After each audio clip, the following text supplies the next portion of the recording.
یا اہل الکتاب، اے اہل کتاب، اے کتاب والوں، لا تغلو فی دینکم، اپنے دین میں زیادتی نہ کرو، غلو نہ کرو، اپنے دین میں اضافہ نہ کرو.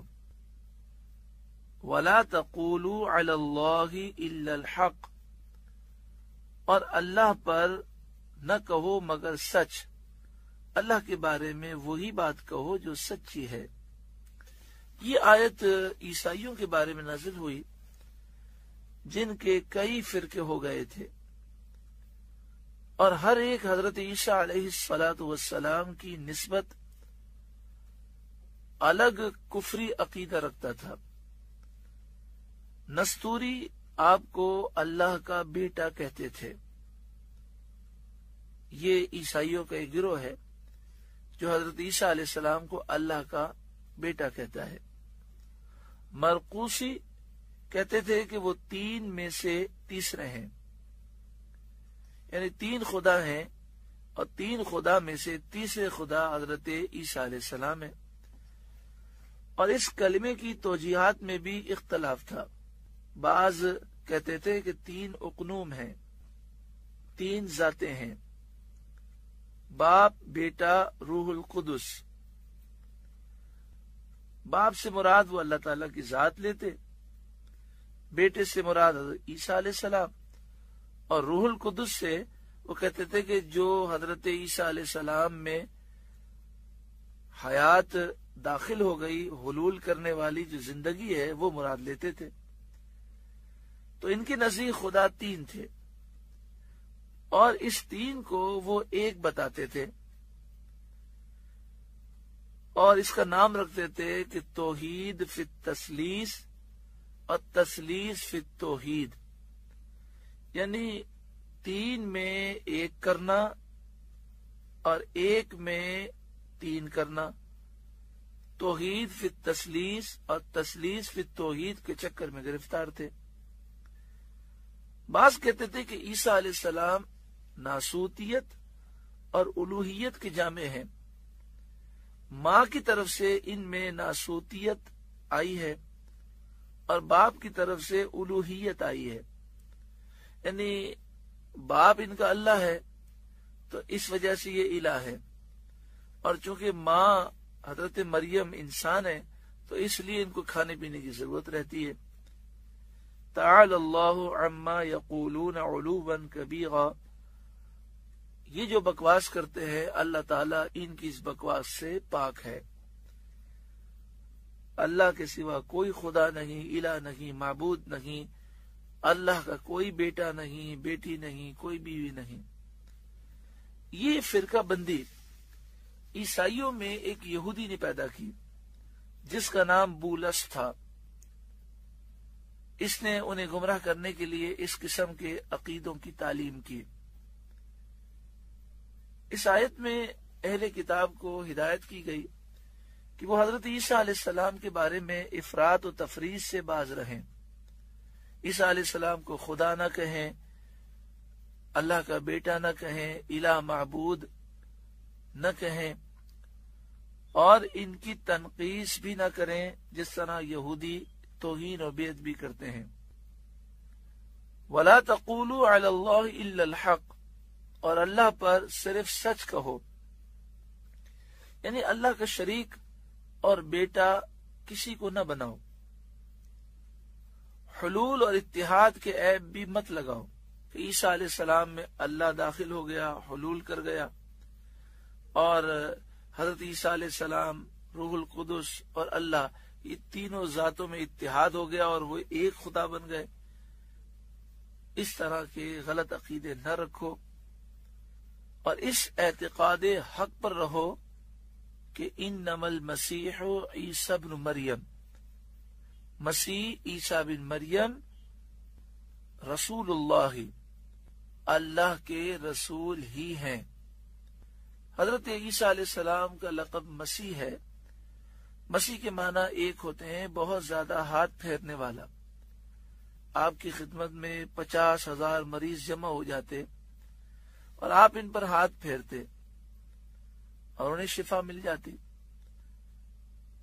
تو آپ کے ہاتھ پھیرنے سے مریضوں کو شفا ملتی، اس لیے آپ کو مسیح کہا جاتا۔ عیسیٰ بن مریم، بن مانے بیٹا، مسیح عیسیٰ جو کہ مریم کے بیٹے ہیں، یہی آپ کا نسب ہے، اس کے علاوہ اور کوئی نسب مت بیان کرو۔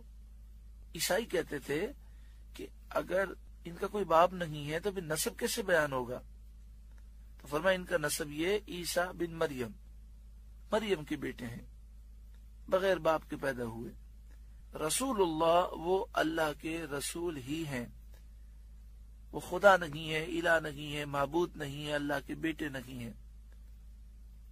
وہ کلمۃ، اور اللہ کا ایک کلمہ ہے کہ کن اللہ نے فرمایا، اور وہ بغیر باپ کے اور بغیر نطفے کے محض اللہ کے حکم سے پیدا ہو گئے۔ القاہا الی مریم، کہ اللہ نے اسے مریم کی طرف بھیجا، اس کلمے کو اللہ نے مریم کی طرف ڈالا۔ وروح منہ، اور عیسیٰ علیہ السلام اللہ کے دربار کی ایک روح ہے۔ فآمنوا باللہ ورسلہ، تو اللہ اور اس کے رسولوں پر ایمان لاؤ اور تصدیق کرو کہ اللہ واحد ہے، بیٹے اور اولاد سے پاک ہے، اور اس کے رسولوں کی تصدیق کرو، اور اس بات کی تصدیق کرو کہ حضرت عیسیٰ علیہ السلام اللہ کے رسولوں میں سے ایک رسول ہیں۔ وَلَا تَقُولُوا ثَلَاثَ، اور تین نہ کہو، یعنی تین خدا نہ کہو، جیسا کہ عیسائیوں کا عقیدہ ہے، اور وہ کفر محض ہے۔ انتہوا خیرا لکم، باز رہو اپنے بھلے کو، اگر توبہ کر لو گے، باز رہو گے تو تمہارا اپنا بھلا ہے۔ انما اللہ الہ واحد، اللہ تو ایک ہی خدا ہے، کوئی اس کا شریک نہیں۔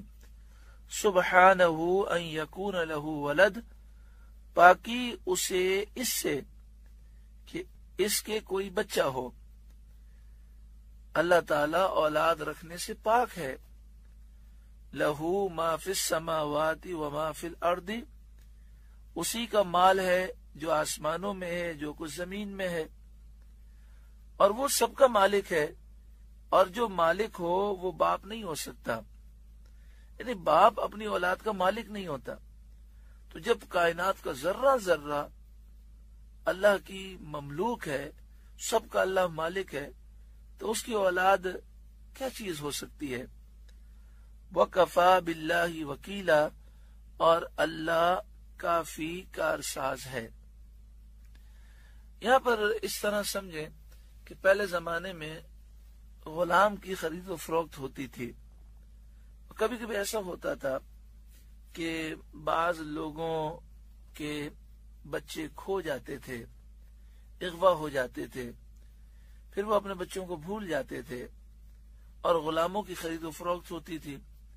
کوئی کسی غلام کو خریدتا اور اتفاق سے اسے معلوم ہو جاتا کہ یہ تو میرا اپنا بیٹا ہے، تو شرعی مسئلہ یہ ہے کہ بیٹا انسان کا غلام نہیں ہو سکتا، انسان اپنے بیٹے کا مالک نہیں ہو سکتا۔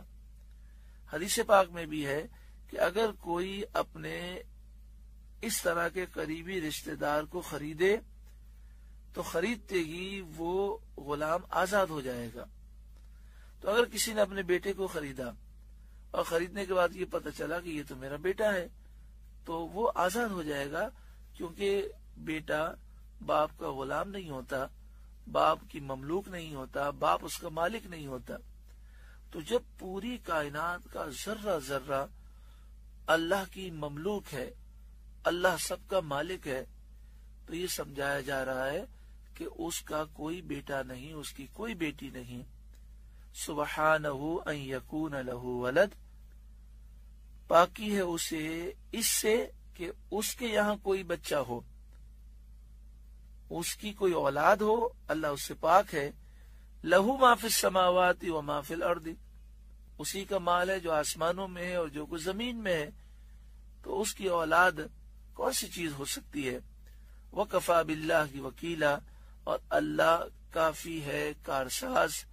اللہ تعالی ہم پر کرم فرمائے۔ سورہ نساء کا رکوع نمبر 23 مکمل ہوا۔ اللہ تعالیٰ اس رکوع کے نور سے ہمارے ظاہر باطن کو، ہمارے قلوب کو روشن اور منور فرمائے۔